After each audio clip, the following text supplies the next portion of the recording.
This podcast is sponsored by nobody. Hey dudes, welcome to Splat from the Past, the only 80s themed horror and sci-fi show where things can get totally radical. Boy, do I have a treat for all of you today. I am so excited. I've been wanting this interview to happen for a while now, and it's finally going to happen. I'm going to be talking to Indira Steffanianna Christopherson. She was the voice of Daphne on Scooby Doo, Where Are You? She was the very first voice of Daphne on that show in the first season, 1969 to 1970. And she's also a very talented singer. I mean, she has a beautiful voice. She sang the theme song to one of the worst sci-fi horror movies ever made, Star Crystal, a Canadian ripoff of Alien, which celebrates its 40th anniversary. Her beautiful song saves that horrible movie during the end credits. I know that sounds terrible, but it's true. And she's just had this multifaceted career, and she's a Bay Area person like me. And we have a lot to relate to as Bay Area people. And she guest starred on MASH, Sanford and Son. She was a contestant on The Dating Game, playing being one of the Bachelorettes. She was in the notorious, barely seen horror movie Wicked. I've never seen the movie. It's never been available as far as I know. Not even on VHS or even DVD, or I don't even think TV has ever showed it. She was in that movie, and she's just had an amazing career, and she has an album out called Lady Liberty Song Cycle. I listened to a couple tracks. Beautiful. She still sounds beautiful all these years. And she was also the AT&T Reach Out and Touch Someone singer back in the 80s. I mean, she's had an amazing journey and career, and she knows several of my past guests personally, Muse Small, Pepe Castro, and Pleasant Gaiman. And this is going to be a fun, minutia-filled conversation that I'm just so looking forward to. It's going to be great. So yeah, here is my interview with Indira Steffanianna Christopherson.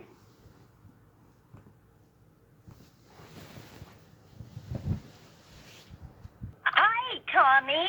Hey Indira, welcome to the show. How are you today? I'm thrilled. I had no idea your work was so extensive. We're birds of a feather. Yes, it's been a wild ride, and I thank you so much for coming on today. I've been a fan for a very long time. Oh, honey, thank you. I am a fan, too. Why did it take so long that we connect? Well, thank you. I'm happy we're here now. Yes, we're here now. So going back in time, I know that your dad was Canadian, your mom was from Iceland, and I read that you and your mom used to sing nursery rhymes together, and that she taught you how to sing and I guess play piano. Like, how early was that? Okay, Dad is also Icelandic because of the wonderful Canadian people, so that's both sides for me. Right. I'm first generation American, and my mother and I learned English together, and I began piano at 5. Just about everything began at 5. First time I sang for money, my first gymnastics class. It was wonderful to be 5 years old. I had no idea you were in gymnastics too. Wow, that's great. Well, I am a dancer, and as I worked my way through musical theater, acting and singing was always instantaneous. And then I worked with many choreographers and teachers, and that was a different process. But that foundation was so good. Yeah, it kept you on your feet, is what it did. Literally, and saved my life once in January of 76. Let's not talk about that. I have too many stories. Okay, I don't know what that was, but okay, I'll take your word for it. So you were hooked on music like early on then. I feel like I'm made of music. Mm-hmm. Yeah, I mean, you certainly have the voice for it. Your parents were very supportive of your showbiz decision. Well, very old world, right? And I Right. went to the Peninsula Conservatory, Yep. and so I had classical piano, classical opera as a coloratura, plus the San Francisco Bay Area. That's where I'm It's all from. about opera, and I did Gilbert and Sullivan, and then I have this dear friend, Kelly Hamilton, who wrote original musicals. We went to the same high school, Woodside High School. Oh. And it was all about, and you're from San Mateo, right? I'm born and raised in San Mateo. I went to San Mateo High School just like my parents did. So you went to Woodside. I did, and I had 1 year at the College of San Mateo, where I sang Rosabella in Most Happy Fella, and we had the first computerized light board at college. We had the only college jazz band rated in downbeat, and it was like putting on an opera, and it was an extraordinary experience. And then I went to Iceland for a year with my mother. Wow. So I had that last burst, and then I returned. I went to San Francisco State. All of this, so grateful for the mentors. Yeah. Oh my God. My friend Susan DeManti, she graduated '68 from Woodside. Did you know her? I'm class of '64. Oh. The name actually sounds familiar, but of course I would not have seen her at my reunions. Well, please give her my regards. We could talk. Sure. Yeah. She her daughter is Vanessa Shaw, the actress, who's been in a lot of things since the '90s and stuff. Yeah. Wow. So you go to these wonderful schools in the Bay Area and all of that stuff. And like what did you take away from your education going to these schools? I think it's still going on. I feel like a work in progress. I mean, I think that's a saving grace. There's still more room to grow. And I would say of my mentors, Austin Mosher, who I had as a private accompanist teacher after the conservatory, he actually came to see me in the Umbrellas of Cherbourg when that happened at the Orpheum in San Francisco. And then through the course of Too Many Tales, I was meeting Lehman Engel, and then I took the first year of the BMI workshop with him here in Los Angeles. And then I went to New York and fell right into the heart of these glorious people. Kelly Hamilton was already there. Maury Yeston, who wrote the musical Nine because of me. That's a big story. Wow. Alan Menken, and then Alan met Howard Ashman. And it was all just because I loved the musical theater, you know, and Yeah. I just went for it. Wow. There was nothing stopping you. You were just like, I'm going to do this. Well, a lot of things do try to stop you in life. I feel when you're actually moving towards where the light in you is. But if you show me a wall, I'm going to try to kick it down or climb it or snuggle around it. And so I have to follow my own inner voice. And Lehman was profoundly wondrous in accepting, because I used to sing for him every year at the Beverly Wilshire. I feel really super blessed that I have sung so many composers who had never been heard before. And this gave me the opportunity to find my voice, though I love to sing, you know, with Julie Andrews or Ethel Merman, you know, but you have to find your own voice.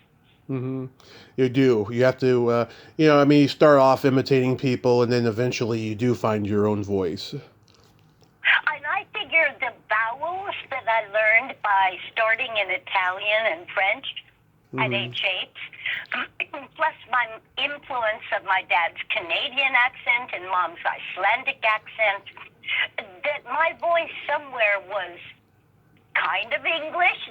Some people said middle of the Atlantic.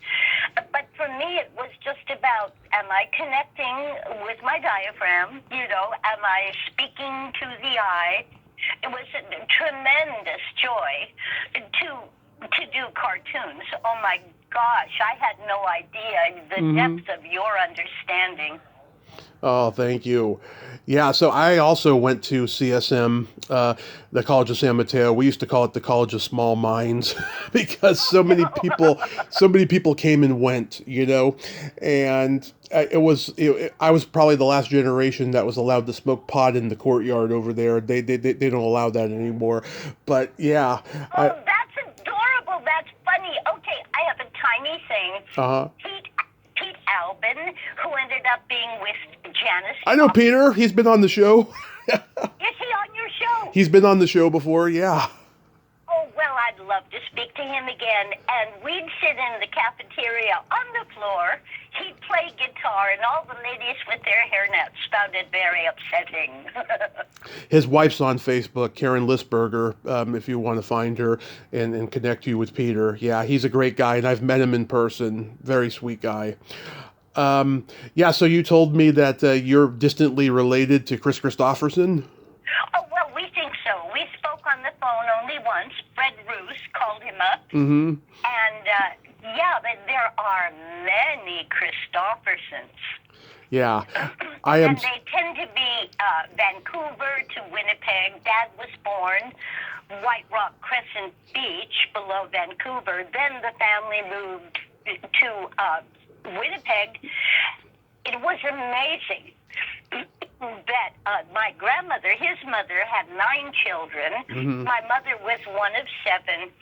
I'm an only child, and I have an only child. Mm-hmm. But I went to the Vancouver Opera to see Lucia de Lammermoor. Mm-hmm. Because it was directed by Andre Cherban, who directed Me in Umbrellas, and also Michael Yergin. They were a great team. And I'm in the lobby at the intermission, and people are walking up and saying, "You must be a Christopherson." Mm-hmm. But, the thing about Chris, I wish I'd met him. Brilliant man. I think he was a Rhodes Scholar. I'm not sure about that. Yeah. Obviously a great songwriter. He was, and he was very loyal. He, from what I've been told, he used to make appearances in San Mateo all the time. He'd go to his high school reunions. He'd go to the Bicentennial High School reunion and all that stuff. He was very loyal, and I'm sad I never got to meet him. That's a hunk. I mean, look, Barbara Streisand wanted to be on screen with him. Yeah, and A Star Is Born. Yeah. So after, you finish school in the Bay Area, is that when you make your way to Los Angeles? Well, first I went to Iceland for a year. I sewed all my own wardrobe. I became conversationally fluent. I got to meet so many of my mother's side, extraordinary people, and I'd actually booked passage by boat to go to the Edinburgh Festival and on to RADA to study. Wow. That got glitched. My dad became the head of the Lake Tahoe Keys, so I came back with my mom, and that's when I went to state. And then what happened is Kelly Hamilton's father, Francis, they called him Spud. Mm-hmm. Spud Hamilton was the writer for the San Francisco Chronicle on jazz. He was a jazz guy, and I'd be 14 singing in their home. Mm-hmm. And I'll never forget the day he was hearing me doing my vocals. And he put Billie Holiday on his sound system and said, "Listen to her thirds." And he was the one who told me about the audition for the Los Angeles Civic Light Opera. That pointed me to a day of hurricane winds and cold and rain, climbing a hill in San Francisco, and singing for a lovely man, Ed Greenberg, and Kelly accompanied me. I know Ed. I know. He's been on the show. You're such an archivist. I mean, I wish I could give you a hug right now. Oh, virtual hug. Yeah, Ed's a great guy. Yeah, next time I talk to my dad, I'm going to mention Spud Hamilton because my dad used to work for the Chronicle. I had 2 other uncles who did too, but they're no longer with us, unfortunately. But I'm sure they knew him because they were there in the old days and stuff. Yeah, that's so cool. God, you just got to experience Bay Area history at its finest. Well, and when the Haight-Ashbury was happening, and I was at State. Hayakawa was chancellor, I believe, and we had Black Panthers and Green Berets and Weather Underground and all this stuff on campus. It had already been creeping in high school, my friends, you know. Mhm. My musical mind was so open to the music of our generation, but it was extraordinary that I was able to sip the essence of it, but I wasn't doing any of the drugs or. Mhm. And I have one dear friend who says, you need to write the book, Indira, because you were the only one who was sober. Yeah. It's hilarious. But I do remember, and I'm most grateful for that. I'm so glad my brain is firing, and I do remember. And now I've got your brain. It's like the meeting of tapestries. Yeah, it's like synergy. I love it. So you were a bachelorette on the dating game? Oh, I was. How did that happen? I don't know. I think I was clueless. I'd been always a star in the Bay Area and Iceland, everywhere I went. And I got on the show, and I had done a few game shows, and I don't know. I mean, Stump the Stars, I don't think I'd done that yet. But I got to do the choosing. And it was quite disorienting because you've got guy number 1, 2, or 3, and the audience is screaming this or that, and I'm like going, oh my God, have I even retained their answers to my questions? Anyway, I went on a dating game date, and that was quite a story, and they were just opening Senor Pico's at Century City. And that evening in the sunset, I crossed paths with Lucille Ball. Oh. And I know, and she was slow stride, and so was I. It was long eye contact and smiling, no conversation, and I thought, oh, she's formidable. And then I went in, and it was a band and fabulous food, and Gilbert Rowland, who must have been at least 80 at the time. I've since met a young female member of his family who showed me old clippings. He took me in his arms and waltzed with me. And that was actually my favorite part of the evening. But we had a limo, and we went down Sunset Strip afterwards. It was so Hollywood. Yeah. God. So you didn't luck out on that show, I take it. Well, I don't want to say an unkind word, but when I saw this show, I thought, oh, I might have chosen that guy Yeah. that I hadn't. And then what I wore was a apricot silk gown on pier, cut for my body by my great aunt Runa in Iceland, and I had matching silk ribbons up in my ears with very long braids, trying to, keep it together. Right. And I was getting invited to all kinds of industry things. I'm not even sure if my agent had anything to do with it. But when this guy came to pick me up, he said, "You're dressing like that? Well, this was not the way to start the date."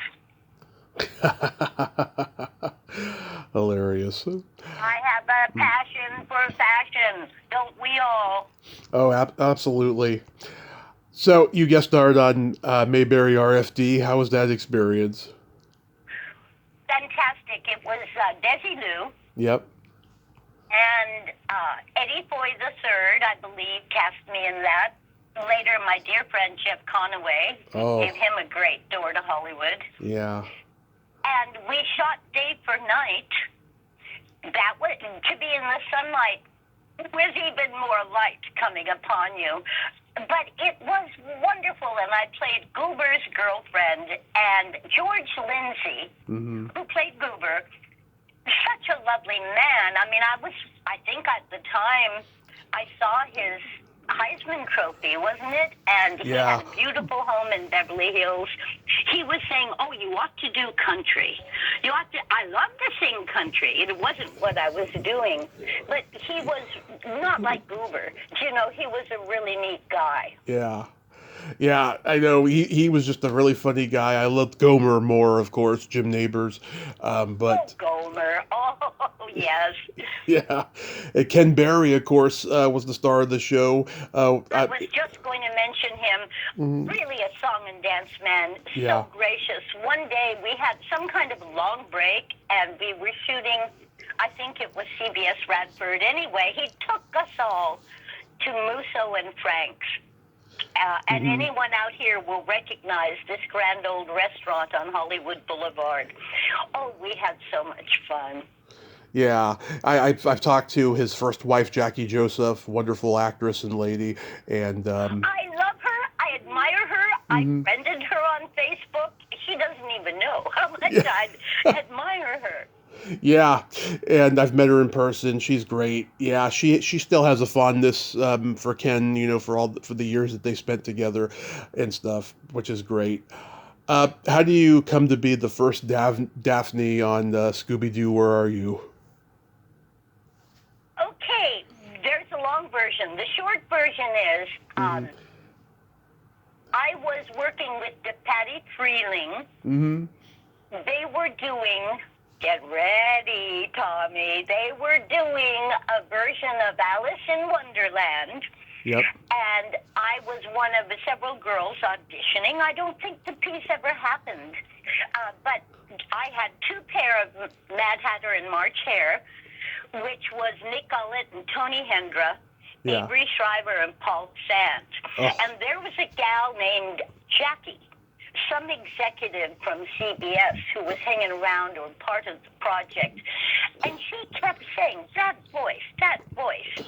I believe she told Joe Barbera about me, and I'm not quite sure how I think she told me that. I'm not quite sure, except that then I did Here Comes the Grunt. Mm-hmm. And then came Scooby. And, of course, I met with Joe, and I knew Art Scott from my church, and Mr. Hanna. And years later, I met a gal named Louise, a dear friend now, when I went to see the live-action version of Scooby Doo with the characters at the Grauman's Chinese, and she found me. And her sweetheart was Alex Lovey, who basically loved Louise's Great Dane, which was a female. And so I think they're the big four. Art Scott, Bill Hanna, Joe Barbera, Alex Lovey. Right? And so, boom, here is this extraordinary experience. And Joe Barbera directed himself. He was so great with the actors, and oh my God, the people on the show. Yeah, it's a big story. I'm sure you had no idea the impact this cartoon would have on American pop culture. Well, it's still having an impact. Here you are. Of course. The thing is, fantasy, fun, horror is a very different thing from dealing with real horror in reality. And it's just been there, and I'm happy it's there. And there was a huge event in my life. I think I won't talk about that, but I got a broken heart from the confluence of three different energies. And none of this was about the Scooby Doo people. So I moved on, right? I didn't mean to hurt anyone, and people were shocked, but I've now written 15 musicals, and 4 have been produced, and I've starred on Broadway, and, I'm grateful. Yeah, I mean, this silly product of its time, and it really was a product of its time, it's just endured over time, coming up on 60 years. I mean, these hippie beatnik kids in a van with a dog solving mysteries. It's like, who would have thunk that this was going to last forever? And the fact that the dog is really so instrumental in solving the mysteries, isn't that adorable? Yeah, I mean, we have a puppy named Abby, and we call her Abby Dabby Doo because of Scooby Doo. Oh, that's lovely. Yeah. Oh my God. You know Happy what? dabby do. Yeah, and your voice still sounds the same. I'm sure you could still say, "Oh, what are we gonna do, Freddie?" Oh yes, I mean I loved it. And they always put out a great spread of coffee and cookies and everything for us. And Yeah. I kept in touch with Joe, who then after the whole business of we won't even go there. Corporate mergers, Time Warner, Fred Yeah. Turner, ABC, blah blah blah. Yeah. AOL. I would still see Joe, and he was so lovely, and yeah, and the aspect of I wanted to say you actually gave me the key word, the van. The thing is, on Stump the Stars, Mm-hmm. I'd show up at KTLA with my wardrobe. It was charades, basically. Mike Stokey. My Oh. favorite person was Will Hutchins, who had played Sugarfoot. Mm-hmm. Yeah. Oh, yeah. He, Hutchins. he's Yeah. still alive. I think he's 90. I looked him up again recently. Are you sure it's him? Because I know Robert Fuller is still alive, and he's 93. Well, Will Hutchins became a personal friend. Then he had to take a long trip to Africa. But on the show, it was like we were telepathic. And I was young and whatever. I remember one day I did a cartwheel to make an entrance, and I'm in a short dress and high heels. And the show stopped, and then they looked at the footage, and they said, oh, okay. But meanwhile, I drove a van, a 1967 VW, blue and white, and it was a nationwide joke. She drives a van, So again, it's archetypal, I mean, true to my life, true to the generation. Yeah, and back then, everybody recorded in the same booth. I'm sure you saw Casey Kasem every day and Nicole Jaffe and all of them. Yes, well, I believe she was already Nicole David. Okay. At that point, she was married to Brad David, and we actually studio where we were not all baffled. Joe was in a booth. There was a booth action going on, but we were at our various microphones, and I got to meet so many of the animators, the inkers, the in-betweeners. Mm-hmm. And one day, this might have been Mr. Hanna, somebody took me to a side room where it was a big windowless room, and there were all these, like the animation table with the circle and the wheel, only it was all becoming computerized or digitized and being shipped off to Taiwan. And I remember thinking, Taiwan? So they were, of course, profoundly moving after Flintstones, and then I think Jetsons came later. Is that correct? I'm not sure.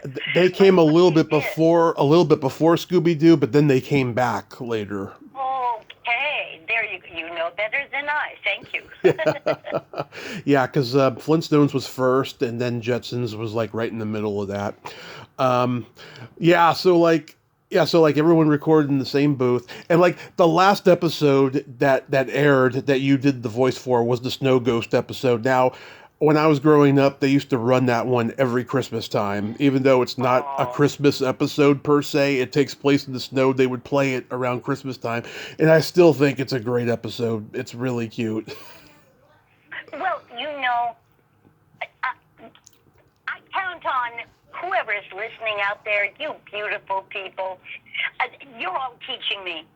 It's like I feel like a bird flying point. I'm in a meteorically moving through my life. Mhm. But yeah, Casey Kasem was wonderful. Look at what he went on to do. Frank Welker, amazing. Yep. There were so many people who would come and go during that whole period of years, beginning with David DePatie and Frizz Freeling. And for those who don't know, they they animated the Pink Panther. Yep. Fritz Freleng was a Looney Tunes guy too in the early Yes. years. Yes, he was one of the pioneers of Looney Tunes, and then he had his own production company. He was at MGM until they closed down, and then he started his own company. And Phil Roman, the great animator who did the Charlie Brown specials and the Grinch and stuff, he said he did not like working for Freleng and DePatrick. He said that the camaraderie at MGM was better. He said when Freleng went independent, it just became a completely different atmosphere. I'm sure it did, and I'll think more on that. And I know physically, I would drive, north on the 101, and then around the 405. Patty Freleng had a huge complex, a big building, and that was where I had worked with them. Yeah. And but during this whole period, I got to work with Mel Blanc. Yeah, Mel Blanc, one of the masters of voiceover. Masterful, and I gotta say, the most immaculate dresser.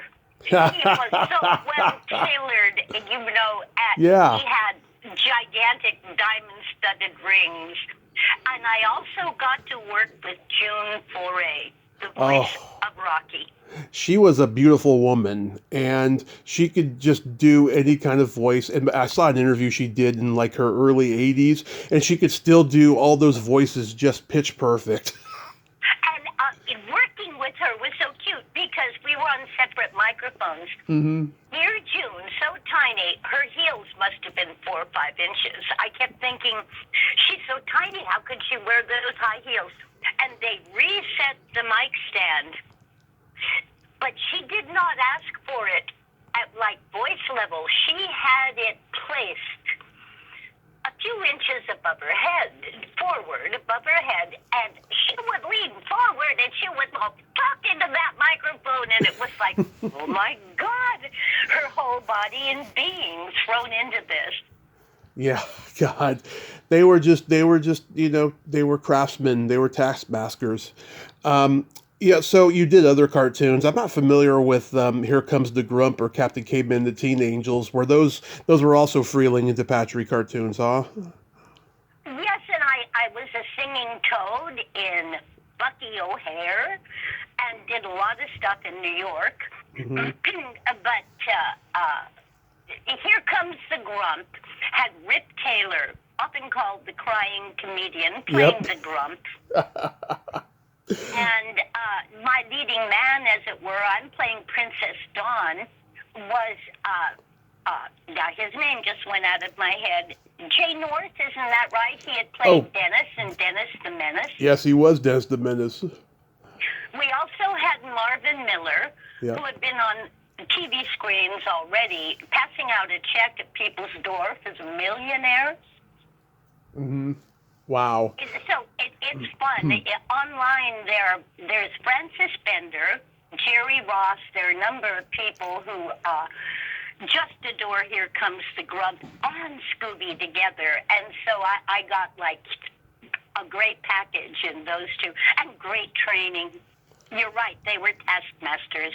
Wow, that's beautiful. Now, I'd never seen this movie, but you did a movie called The Grasshopper, which was directed by Jerry Paris. I did a tribute episode with his daughter years ago. And Kathleen Marshall? No. That's Jerry Paris's daughter. Jerry Paris's daughter, Julie Paris.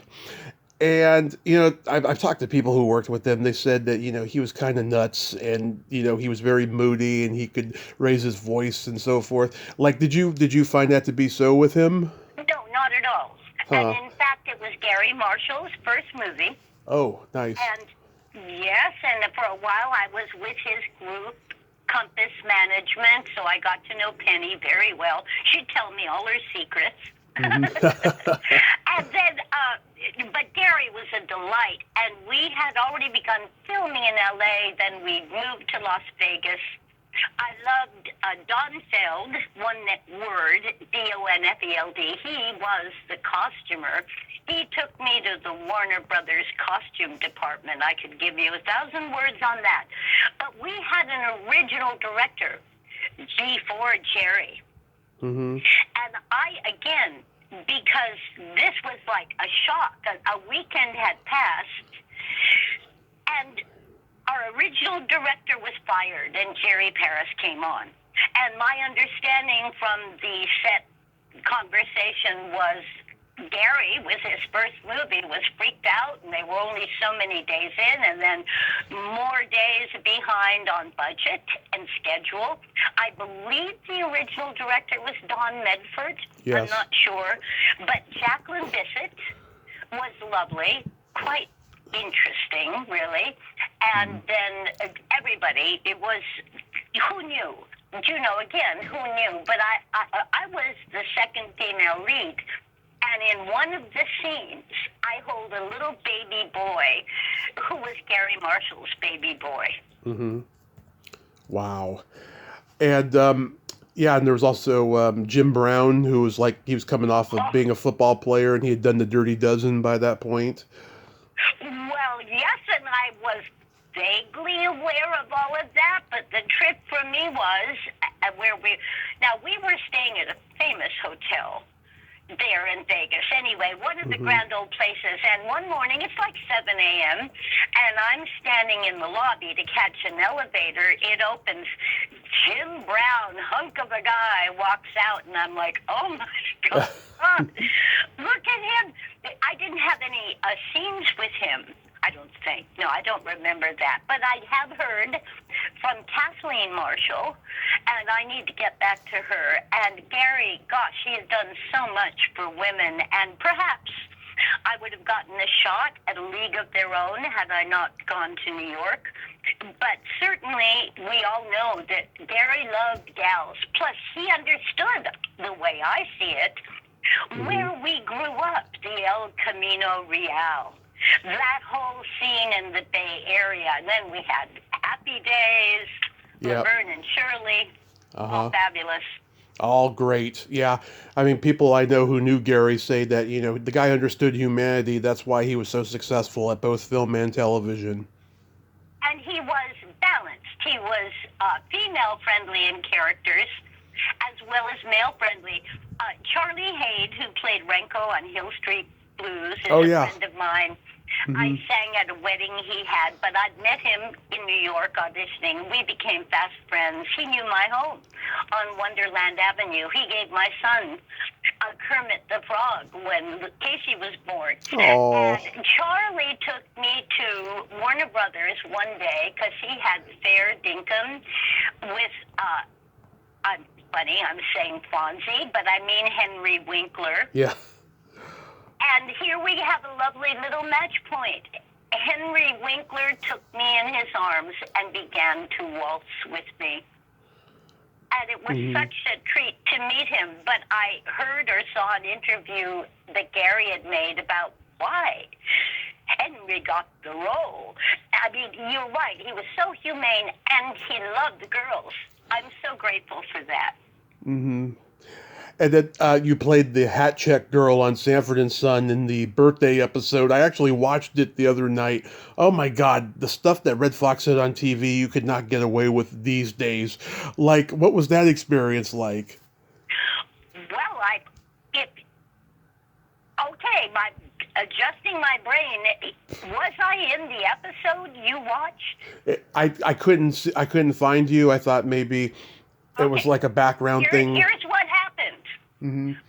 Here's what happened. Mm-hmm. I thought, let's see. He's just recently, thinking of the producers, Norman Lear and Bud Yorkin. They'd already had a huge hit with All in the Family, All in the Family, yeah. With Meathead, I went out with Robert Reiner twice, and then he married Penny. Penny, and so I never told either of them. Anyway, Yorkin and Lear, well, I was cast in by Yorkin. Rita Riggs, who was the costume gal on All in the Family. Mm-hmm. I got down to the last three girls for that, and really thrilled Sally Struthers got the gig. Yeah. Anyway, I'd gone on. Those days, we shot live, and there was an earlier show with an audience, and then a second show with the audience. And I came on, you might have seen just a photograph where I'm in a fabulous black hostess, French, sexy, cutaway, boobs kind of outfit. Have you seen that photo? Okay. No. You haven't seen that? I don't think I have. Well, it was on. My son's godmother has been going through a lot. She needs to put back up endearing.com. Anyway, it's out there somewhere, and my photocopies, the magazines, they used this for print. But in between shows, what happened was I had come out with Red Fox in this outfit to this audience, and they went crazy. And Norman Lear was there, and I don't know if it's true, and I avoid assumptions, but it would appear that it was a bit shocking, a black man, a white girl, so underdressed. And I spent my entire break where Rita Riggs was putting me in a high-throated black dress, long sleeves, and like a midi-length skirt. And then we did the second show, and of course it did not play, just didn't play. And they did not use it. That's why I don't know if the footage exists. I do know that they gave me a voiceover gig for that show because I think whomever the powers that be were upset what had happened to me. But in the actual rehearsal with Red Fox, yeah. He was so wonderful, and we had some moments of kind of cringe comedy, kind of sparring. That was okay, but the person who was so lovely was DeMond Wilson. Oh, yeah, DeMond. I think he may still be alive. He just died, actually, a few months ago. Oh, did he? Well, he was doing his own spiritual past work. But yeah, he was a preacher or something. I'm sorry, you go on. Oh, no, I was just saying, I think he became a preacher later in life or something. Yeah. I feel, in retrospect, that he saw that there was a harshness on Red's part, and so there was an energetic connect with DeMond, but Red was like, well, imagine.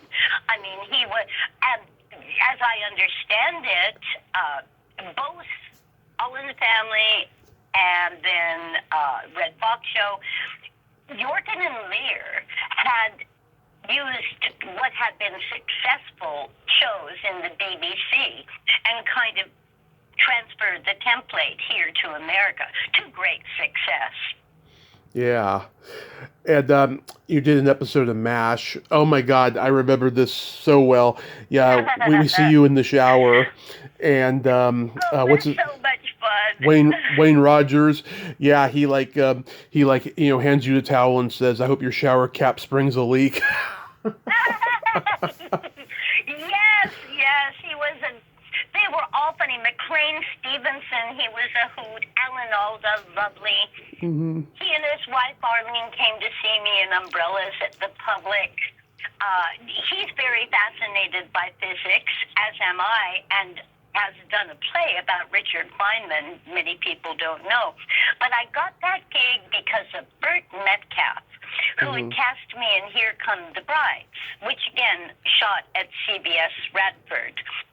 And I'd sewn my own wardrobe, and the play, the story template for that episode, Bobby Sherman, Robert Brown, was Liz Estrada, and I was playing the virgin, not yet married. Yeah. Joan Blondell was on that show, and Burt Metcalf was always such a wonderful supporter. And originally, I went for many auditions for MASH, and Loretta Swit and I hit it off like gangbusters, always did. And they were trying to cast a role called Lieutenant Dish. Yeah. And again, in my starlet thinking at the time, it came to me this way. Oh, they've cast another blonde, whereas they could have had had me as more of a visual foil, plus my energy with Loretta. And then the character vanished. I don't think it continued. And then I got the call to be Radar's date. Now, the fellow who played Radar, help me with his name.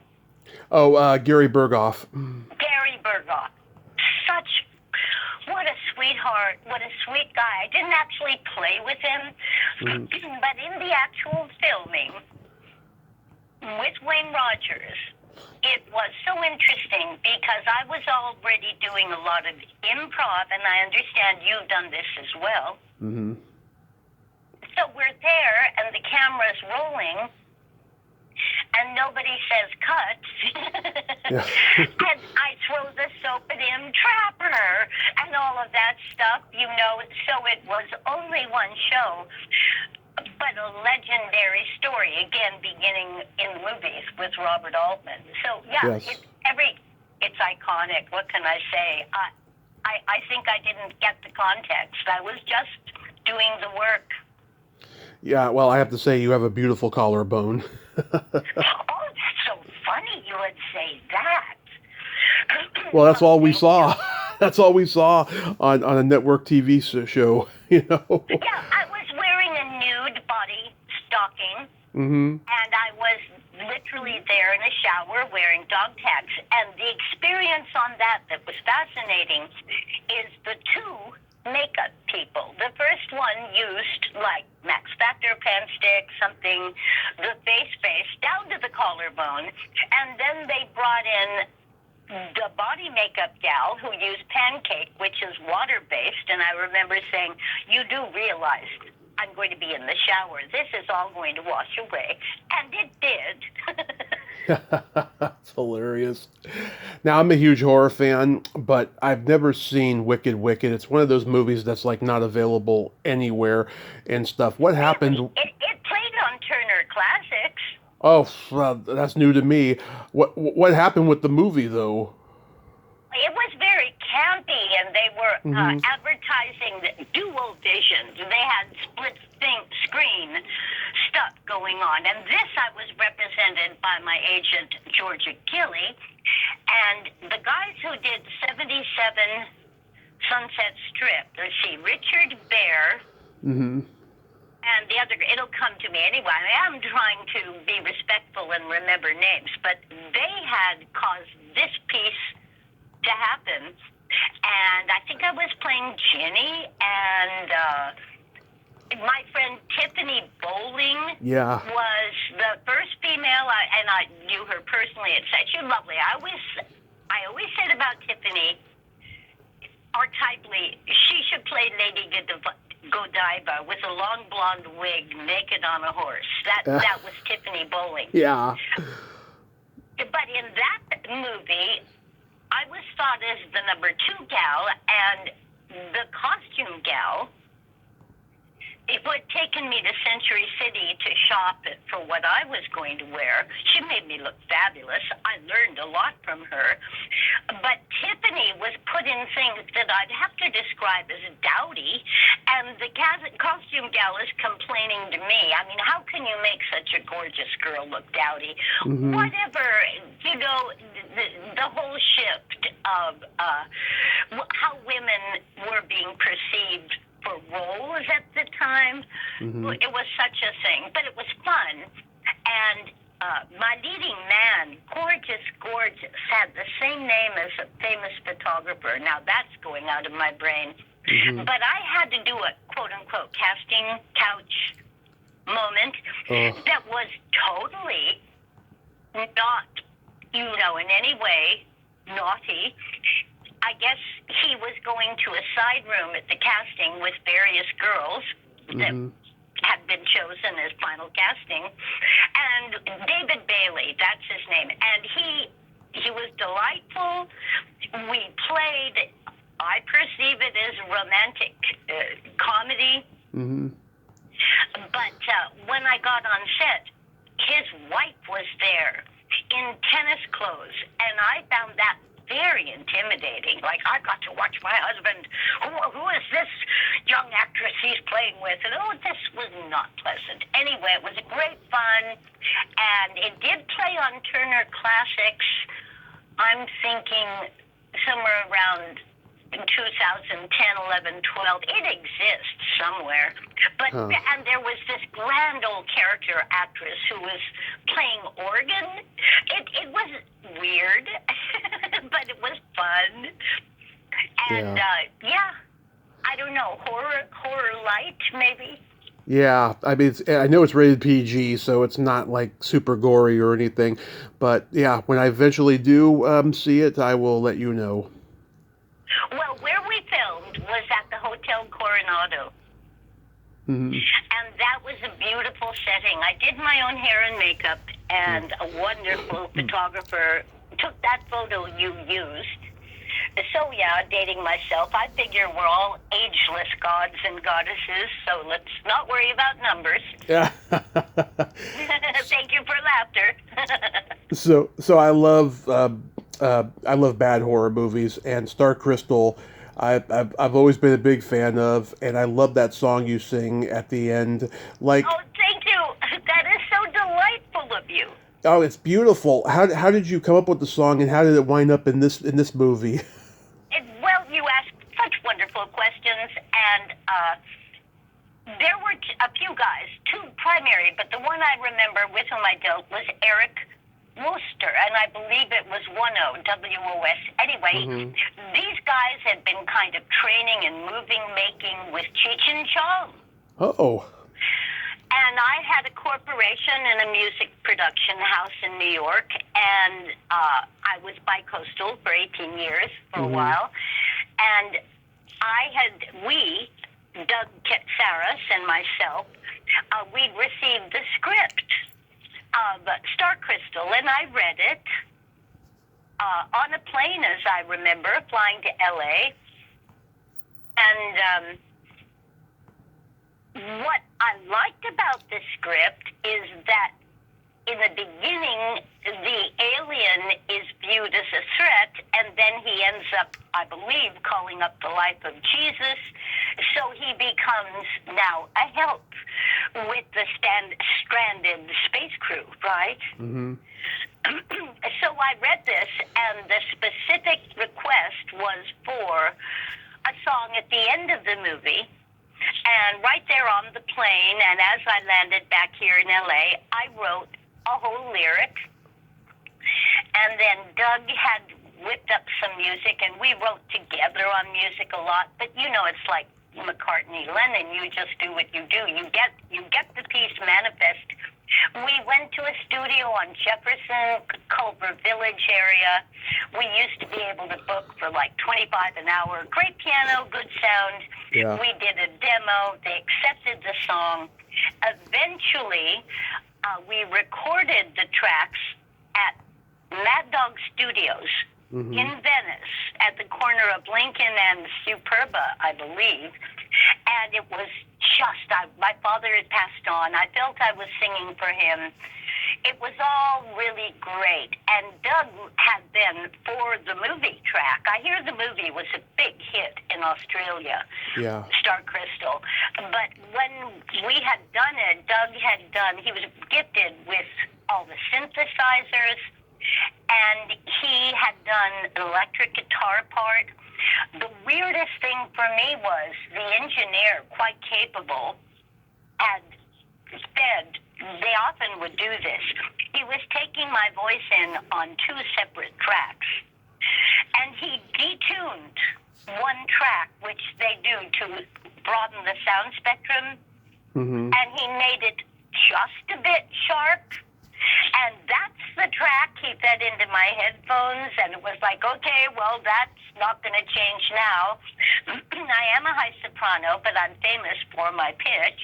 Anyway, people probably don't hear it, but I went through it. And then later, Bob Kulick, we booked him in New York, and I believe his performance is what Doug must have released onto the internet.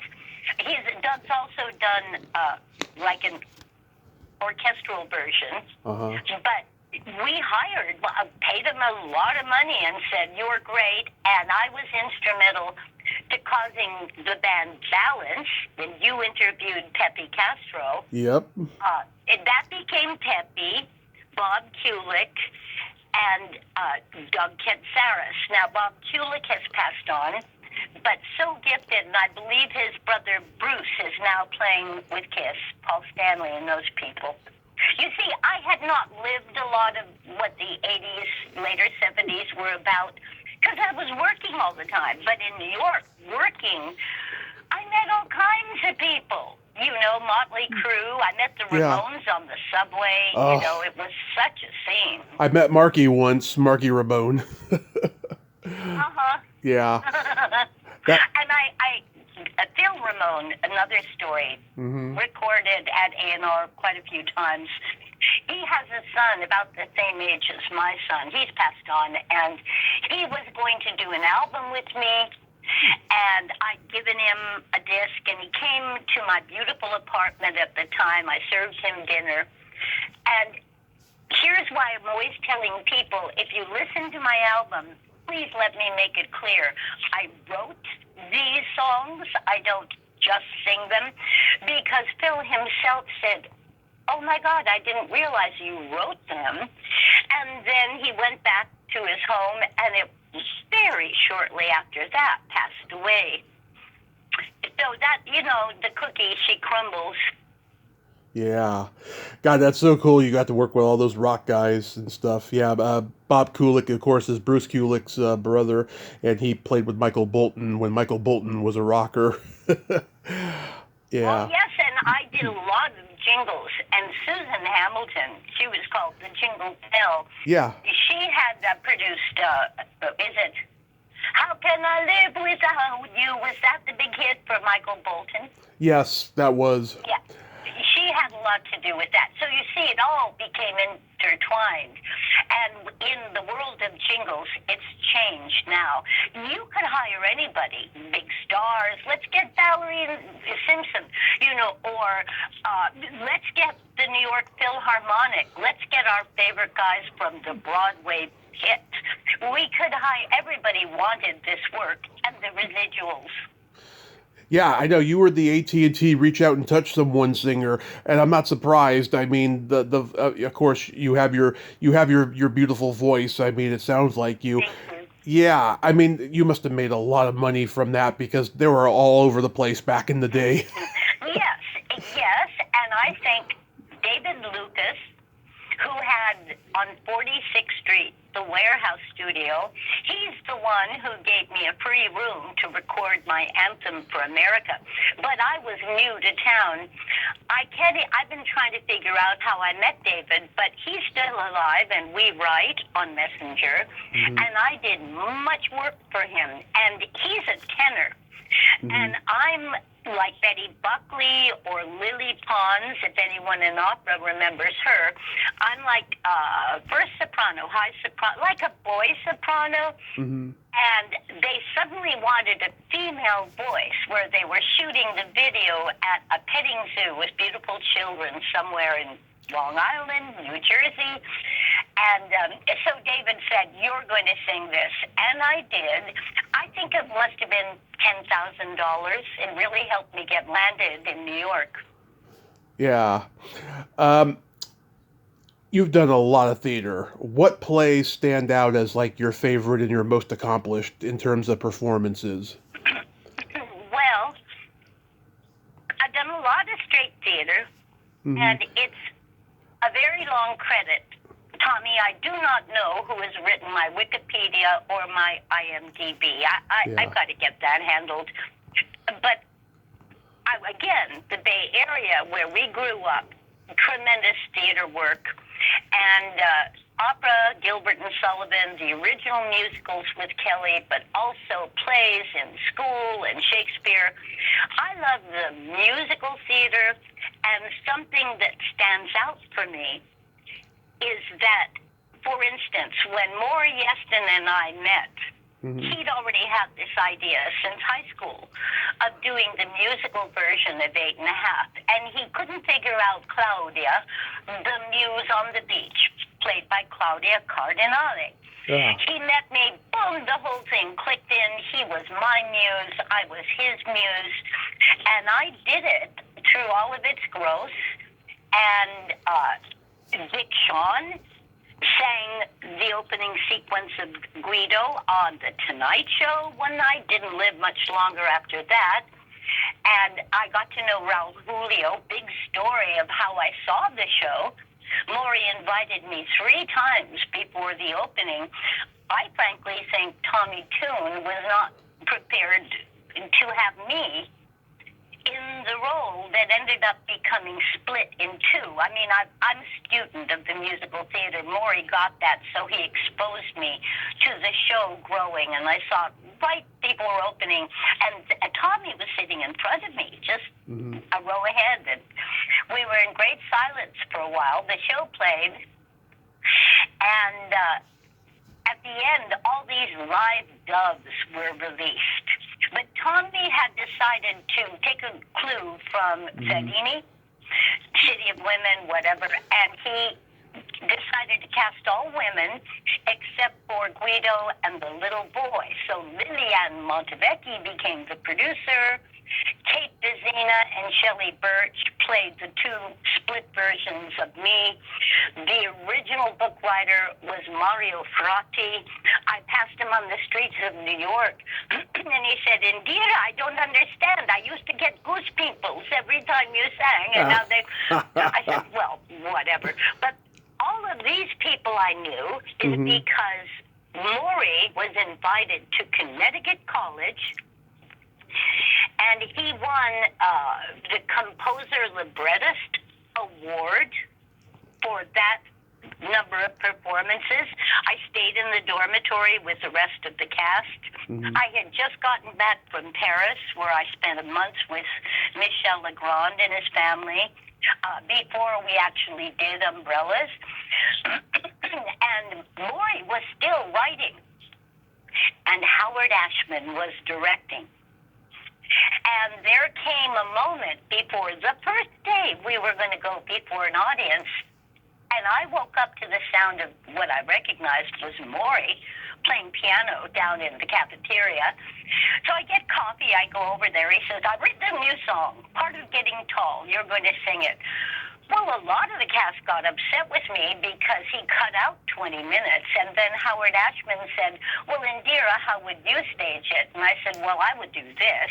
And then Lehman Engels showed up and said, why do you have her singing so high? Bring it down a few tones. And Maury said, I want her up there because it was going to become a song for the boy, the Guido, who is 9 years old. And in that audience, we had Katharine Hepburn, Fritz Holt, and Barry Brown, a lot of the who's who's. And that day, that evening, when we did it, I'll never forget. Only time it's ever happened to me. I got through the number. I remembered the words. I hit the notes. I'm off stage now. And I get a nosebleed, and I'm thinking, is this because of the stress, or how high it was, or is this because I'm in a highly air-conditioned theater? And then Tommy came along, and he did this other thing, because Maury had a project in the middle of the 18th century, and this is the Grand Canal. And so Tommy interwove them, and it was stunning when the first all-black dressing of the cast went to the all-white. And I've met Tommy a few times. I mean, I think he's gifted, but politically at that time, around the New York Theater, the directors were becoming the stars. And so I don't know, but Tommy did what he did, and I'm okay because I moved on. And then the other, of course, is Umbrellas of Cherbourg, where I played Genevieve. Now, I'm still answering your question because what I learned from doing those 2 pieces is that I tend to be what American people think of. I think that's true. I think San Francisco is a very European city. Yes, I agree. How did the Fabulous Monsters come about? Oh, my God. Well, that was, a decade of outrageous joy. Robert Berg, who goes by Gigi Rob. Did I send you Impa, the Witch Watcher? I think so, yeah. I created that. Well, I've known him for, 20, 30, maybe more, 35 years. And he was a monk, but we were friends for decades. He left the monastery. He had a band called Bachelors Anonymous, two guys, and I think that was after he did... he has another, anyway, he does amazing music. He's a composer himself, but I consider him to be my spiritual brother.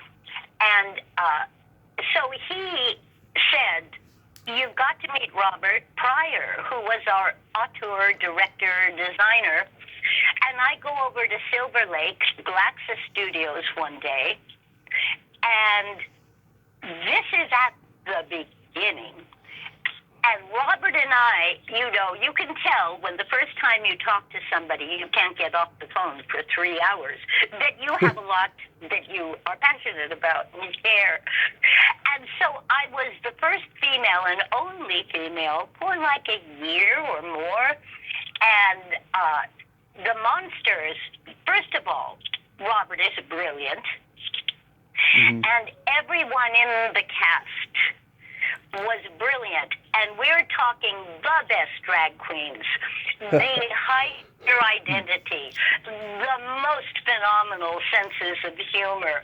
I could never stop laughing, and we went on and on and on, and it was just a joy. And then somewhere in there, Robert was having at Glaxa kind of his art, his painting, mm-hmm. and we were doing two shows.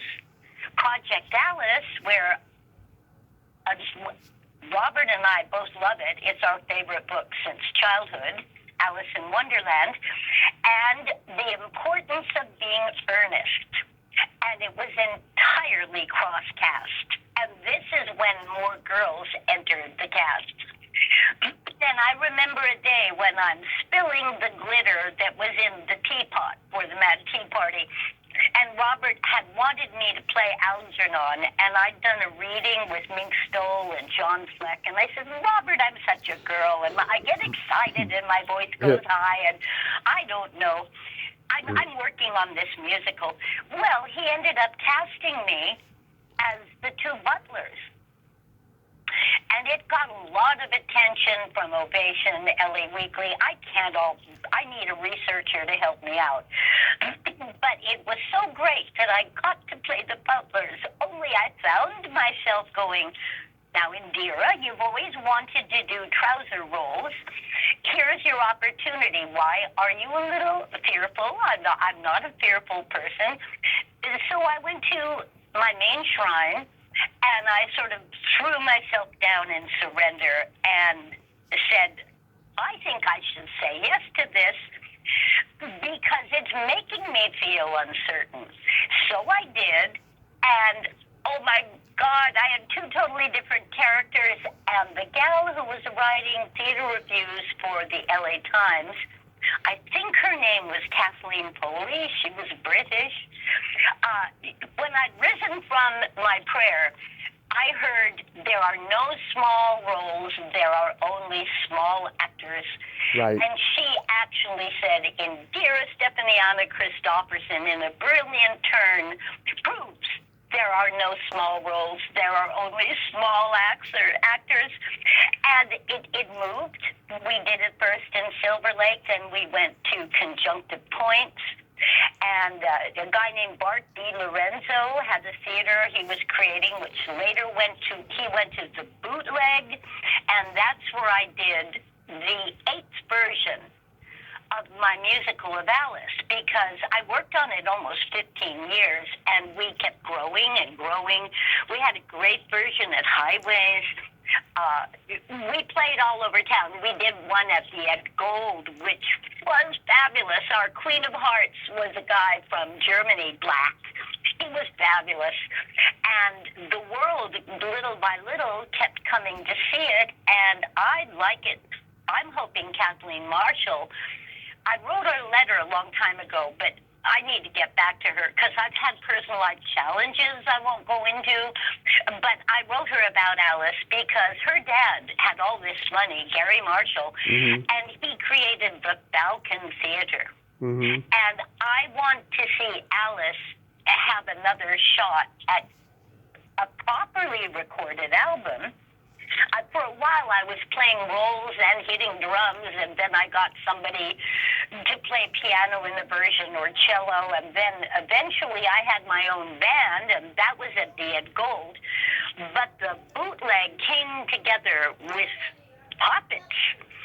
And the greatest day of all was when the matinee was almost all babies and children. Robert was there that day, and it was no intermission because one of the goals of the Fabulous Monsters was to do small pieces within that wonderful Equity Waiver 99-seat theater scene we had going on. And so they were usually an hour, hour-ish, and he was afraid all the babies were going to cry or have to go to the bathroom. No, they were enwrapped. It was such a joy because it played on both levels, child and adult. That's so awesome.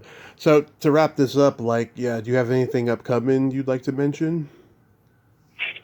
Well, I'm working with Brad Kay, my musical director, and we have songs that are from the hot jazz, as it was called in the 20s.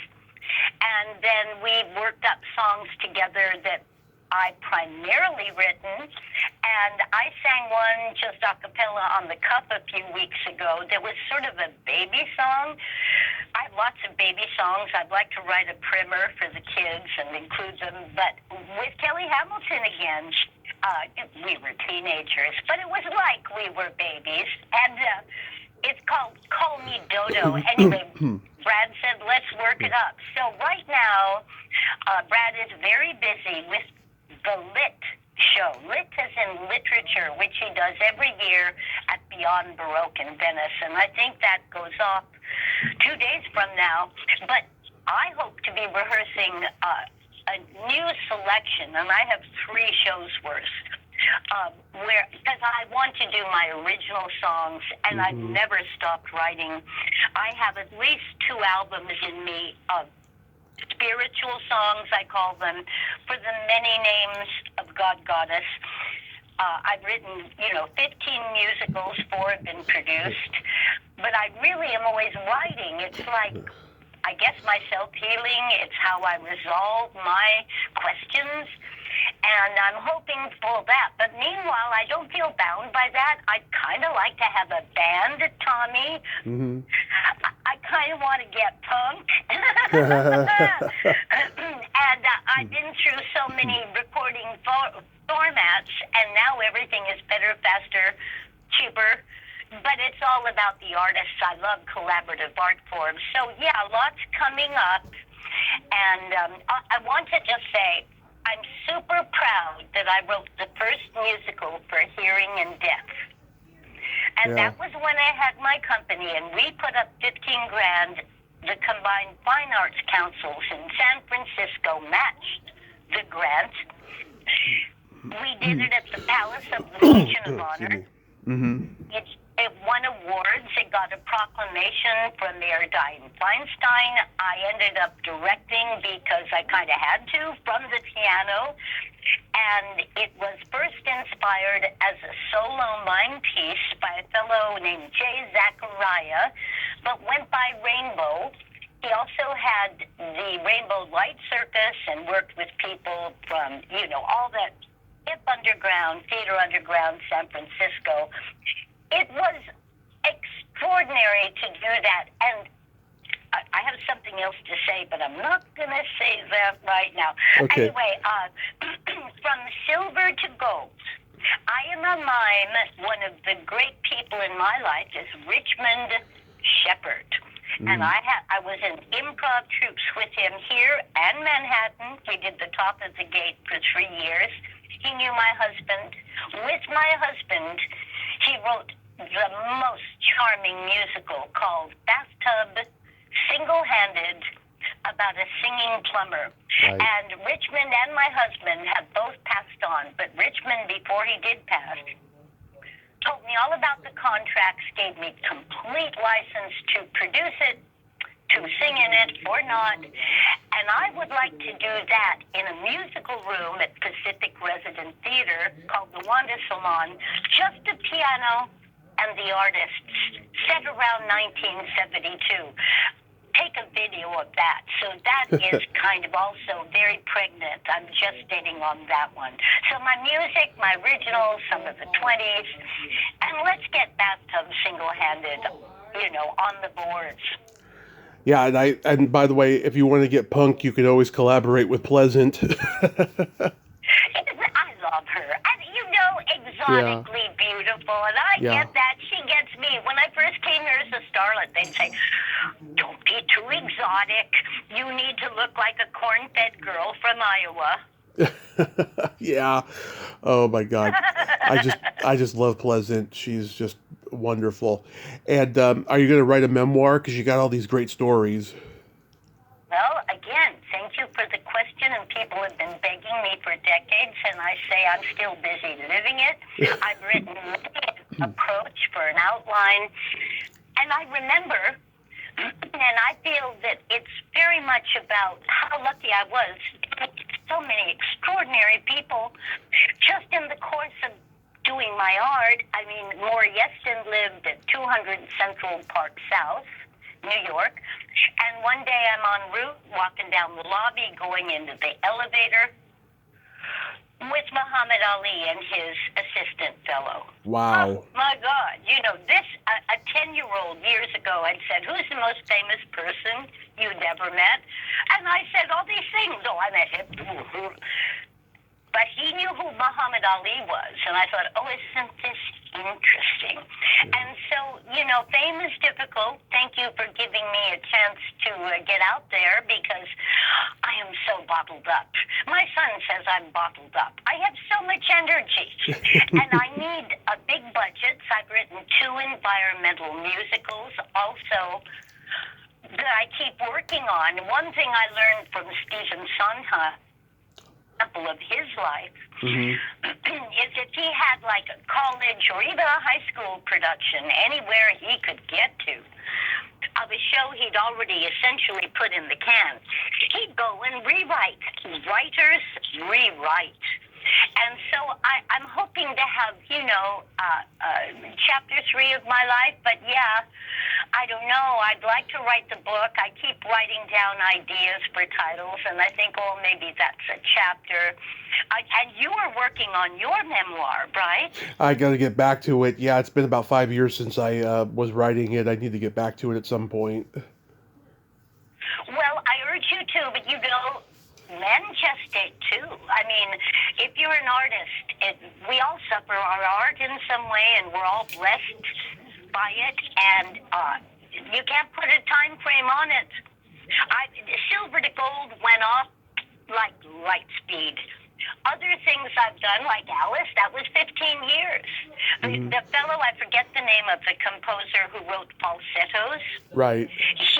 I read a whole article where he was interviewed, and he spent like 11 years, and he had to go through Broadway, and Broadway, I'm so glad I met a lot of those people, but when they suddenly had Monty Python, all the producers were like, oh great, we're getting young men and their money into the theater. Yeah. Well, the songs you sent me on the Lady Liberty song cycle are beautiful. You still have it, and I mean that. And thank you. I thank you so much for coming on today. This has been a tremendous honor. Well, I feel honored, and thank you so much, and I hope our sound level was good.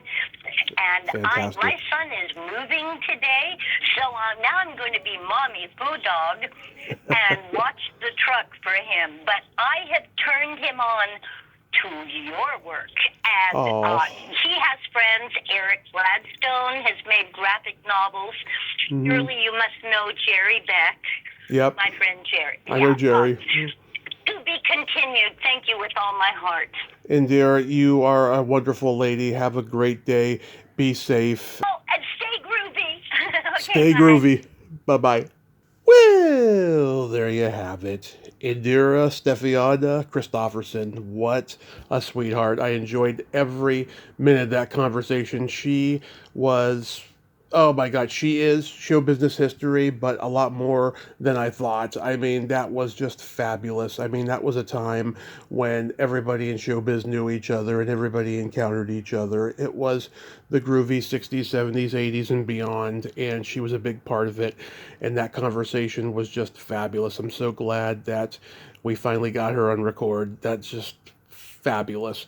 And she's a special, special, unique lady. Well, until next time, this is Tommy Throwback Kovac saying there's no shame in living in the past because the present sucks. Liar, dudes.